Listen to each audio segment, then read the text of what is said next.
What's up, guys? Welcome back to the YouTube channel. I am sweating. Welcome to North Carolina. Look at this, dude. I am sweating like crazy. It is New Year's Eve and it's 55, 60 degrees, 70 degrees out here, it feels like. In the trailer it was even warmer. So I hadn't got a lot done, but I was going to just jump on here real fast and show you what I've got done. I've got a long list of things I need to get accomplished on the race car.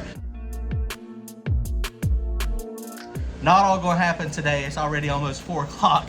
So been over here for about 4 hours working on this stuff, and it's never going as easy as it seems. But check it out, guys. Go to turbojohnracing.com, grab yourself some merchandise, comment, like, and subscribe. Thanks. All right, guys, the trailer is still a disaster. So we got a lot of stuff we need to do on here, but you'll see I did spend a little bit of time. I got 2 new LEDs, and they're still flickering a little bit, so the generator may not be doing what it needs to do. So we got 2 new ones up here. I'm gonna replace those up there at some point. And then back here at the back, we got our still old one, so we've been working on that. I've got the battery out of this thing charging up, the 12-volt battery, the deep cycle. And I've got to put another trickle charger to get this going. The trailer, it's a disaster, man. This thing is a wreck. So that's on the to-do list as well, to get this thing a little bit better organized. So I got the car jacked up over here. The way I had this thing grounded before, the starter was grounded, actually the main ground to the back of the head back here. Right there where that nut is, that goes into the back of the head. And that is also where the coils for this side are grounded. So what I did is I put another nut and bolt through the starter. And basically, luckily it was long enough, and the ground is now directly to the starter. So we're about to see if this thing pulls any less current or not. There's a couple people that have talked about grounds. My old iron motor, it used to be actually grounded to the block up there, somewhere up there. But when I redid it in this car, I put it to the back of the head. And you know, I was thinking, I thought I had it on the iron block when it was in here. So we may just be having a battery issue. So I've got, I went to Low Dollar Motorsports, ordered me a sensor and a bung. So I think what I'm gonna do is, I think I'm gonna go right here. I was thinking about going here, but I think I'll just go on the top right here. That should get a little bit less oil. There's Brantley, he's out here helping out some today. We ain't got much done on the race car so far, have we? It's been mostly one of those days where you're working on the other stuff. But it's what you gotta do. Did you have a good Christmas? All right, got lots of cool stuff. Got him a new phone. So he's gonna be drag racing with us too, junior dragster style. Let's set this thing down and see if it pulls any more power. Y'all see this big accumulator up there? The accumulator is huge. That is way bigger than what I anticipated. We were trying to figure out where to mount it. I don't think in the car is a good idea. Brian thought maybe right up here would be a good spot for it. Basically what we'll do is weld a couple plates down here, mount it up to the front, and it's got to go to the oil filter right here, so that's not bad. I might have to move the oil filter also to get my fittings in there. It's got to go on this top line here. But first, let's do one thing, and let's crank it up and see if it will actually, see if it cranks up any better with less current draw. All right, so here we are. We're just gonna look at current draw here and see what it does. You ready? Car is not gonna start.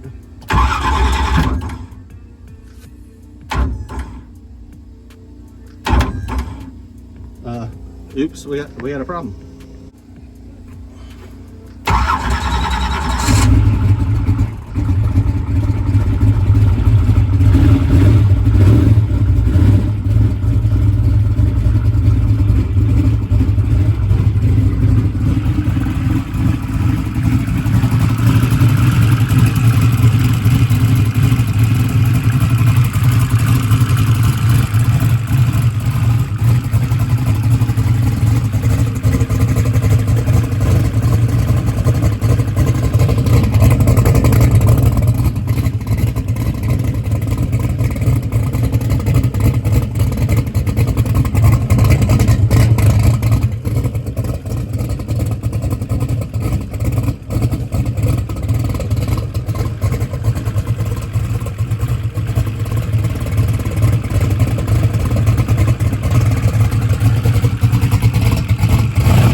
Okay, I pulled the plugs out of this side over here and turned the motor over. I got a little bit of moisture out, but not a lot.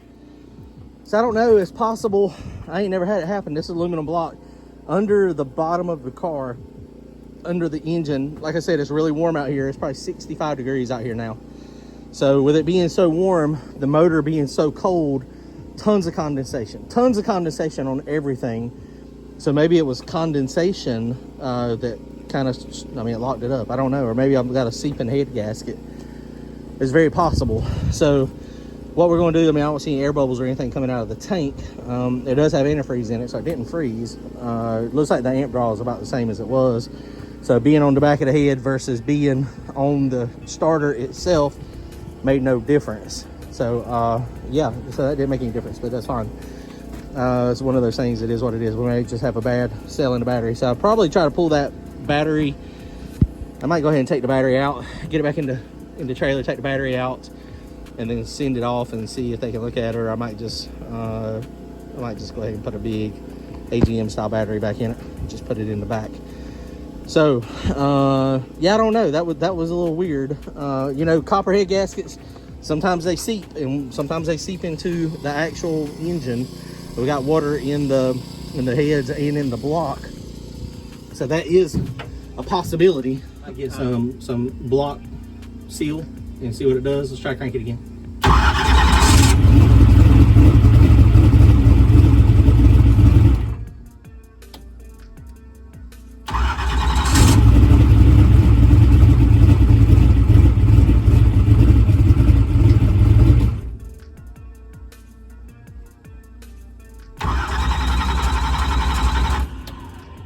Turn the ignition on.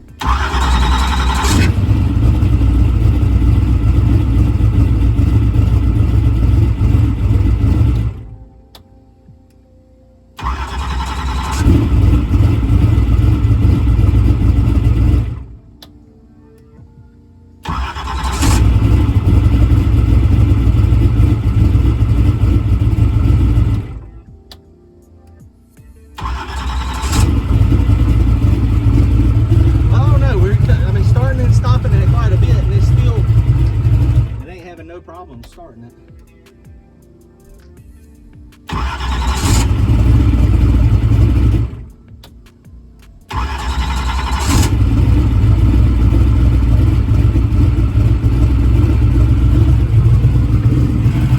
Okay, so we may be okay with that.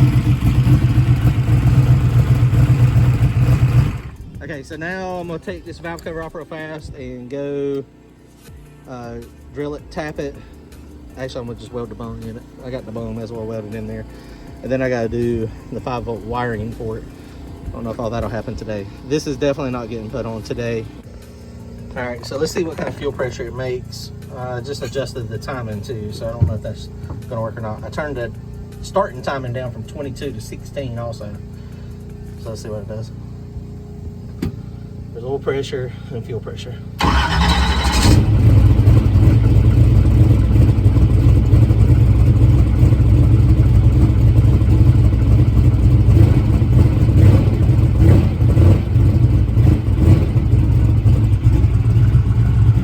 Guys, so everything seems to be running fine.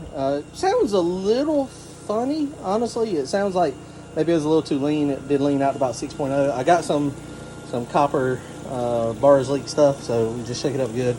I'll pour like a half a container in this, let it circulate, and maybe if it does have any leaks from the system. I probably should have honestly done this to start with. All right, I'm gonna put like half of it in there and just let it circulate. I guess I could pour the whole thing in it, but we'll just do about half. Let it continue to circulate, and maybe it'll seal if that's what it was. I mean, I don't know if it was condensation or not. That would be an awful lot of condensation. That sounds not plausible. That's probably what it was, but probably one of the gaskets is leaking on one of the cylinders a little bit. So okay, so now timing is good. What I did is on the timing offset table, It was on -3 degrees, so I took it down to -1. So now it's supposed to be on 34. It was like 34, 34 and a half. So that's pretty good. So I'll probably add another, I'll probably go like 1.5. The other way you can adjust that is if you will go down there on the actual timing pointer. But I mean, the computer has the ability. So while I was checking, look at there. My welds are already cracked on this wastegate. So I'm gonna have to pull this apart. It was leaking really bad under the bottom, right? So let's see if I can.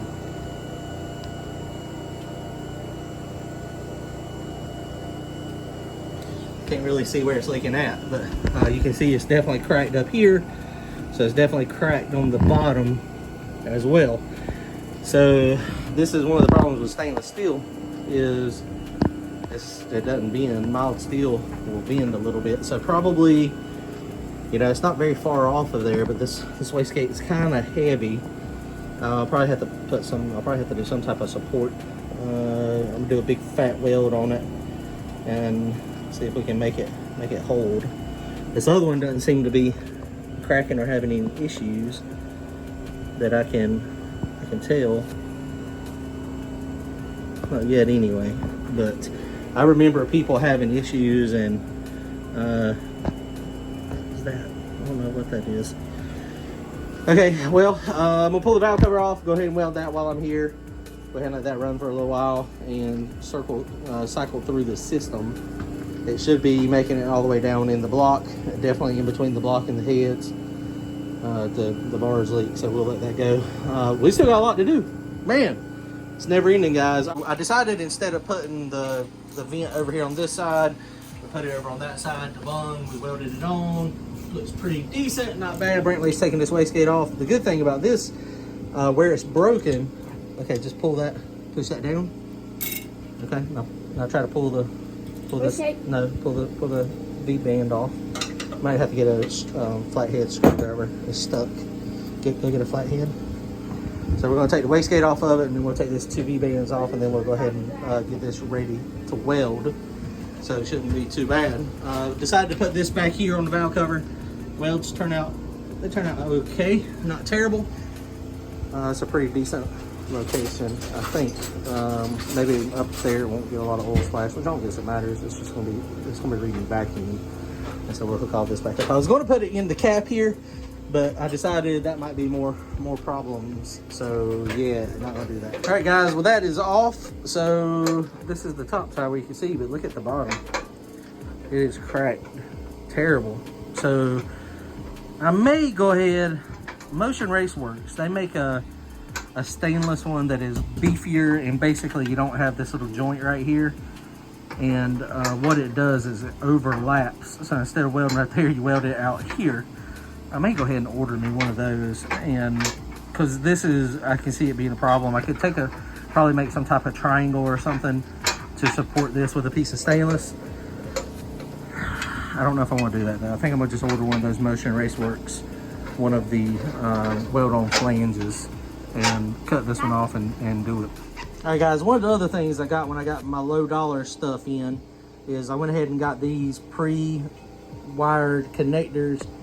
I think it was like 10 feet or shoot, I don't even remember. It's way longer than what I need. I ordered like 4 or 5 of these, and then that way I don't have to worry about, you know, plumbing this up and tying the wires in. They weren't very expensive either. It was pretty cheap. So it's got the 3 wires, the red, the black, and the yellow. Yellow, of course, is the sensor. And what I'm going to do, the way I'm going to make this work on mine, so I bought these little blocks here, and I still got some more sensors I need to hook up.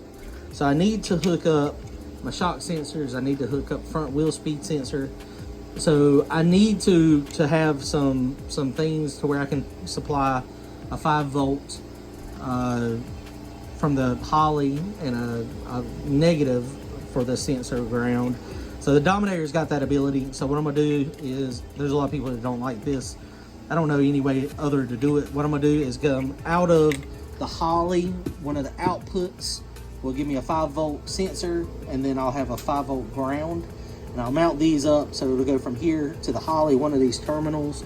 And then I'm gonna daisy chain off of this. And so in theory, I don't know how many you can run for one, off of one 5-volt source, but the way I understand it, the Holley, I mean, most of them are daisy chained together somewhere in the harness. So I'm gonna daisy chain it out here. So all my external sensors, I'll have a power and a negative, and basically what'll happen is I'll have the sensor wire from this that will go to each input, and then that way I can more easily get this stuff, and it'll be easily, it should be easy to do. So that's my plan. So that's what we're going to do for my sensors. Right or wrong, I don't know if it's necessarily the right way to do it, but that's the way we're going to do it. So we're going to daisy chain it in these blocks. The other thing I did not show y'all, when I was running this thing, apparently that bars leak clogged up. Probably this was 100% clogged up because I had to reverse the flow on this to get it so that it would flow again. So apparently that was a bad deal. So I may need to pump the bars leak out. You can see it down in there. It's kind of glittery. So I guess it's going to do what it's supposed to do. I might let it sit in there and let it cool down. And I don't think this stuff actually gets super like hard. It may, I don't know.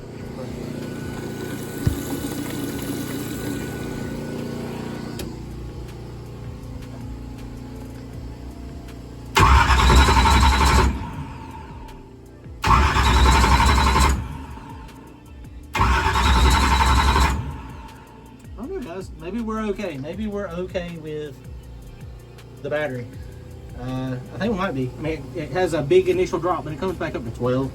It does sound like it's spinning over a little bit faster, but everything's a little bit warmer too. Well, that's going to wrap it up for tonight. Real sweaty today. Happy New Year. 2023 is going to be interesting. We got lots of racing to do. Hopefully we don't have to work on this as much as we did this past year, and we can actually get a lot of racing in, get a lot of good content for you guys. Happy New Year. Comment, like, and subscribe. Go to turbojohnracing.com. Grab yourself some merchandise. Thanks, guys.